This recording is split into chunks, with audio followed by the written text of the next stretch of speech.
Seuraavassa vastauksia useisiin kysymyksiin. Mikä on paras kipua lievittävä hammastahna herkille hampaille? Herkkyys tai hampaiden arkuus on kipu, joka tuntuu syödessä tai juodessa. Hampaan sisässä on orgaanista ainesta ja verisuonia, joka ruokkii hampaita ja hermoja. Ympäröivä kovakerros on nimeltään hammasluu, ja hammasluun läpi kulkee tuhansia pieniä kanavia, joita kutsutaan tubuluksiksi. Tubulukset muodostavat kanavan elävän hampaan sisältä ja hermoista ulompaan kovaan kiillepintaan. Jos tubuluskanavat joskus tulevat esiin, hermot stimuloituvat helpommin, kun nautitaan kylmiä ruokia ja juomia. Hampaiden arkuus johtuu pääasiassa tästä. Hampaiden arkuuden lievittäminen voi olla yhtä helppoa kuin herkille hampaille oikeanlaisen hammastahnan valitseminen.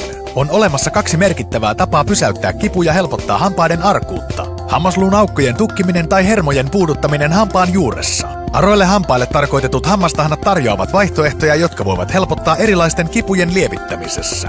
Ratkaisu aroille hampaille on löytää hammastahna, jossa on tinafluoridia. Tinafluoridi auttaa tukkimaan tubuluksen reikiä ja pysäyttää arkojen hampaiden kivun. Toinen hyödyllinen aine on kaliumi. Kalium kommunikoi hermosynapsien kanssa. Se estää hermoa kuljettamasta kipusignaalia synapsissa. Jos haluat pitkäaikaisempaa apua, suosittelemme arkuutta lieventävää hammastahnaa, joka sisältää tinafluoridiyhdistelmää, esimerkiksi Oral-B:n valmistama. Terveempi suu alkaa Oral-B:llä. Oral-B, harjaa kuin ammattilainen.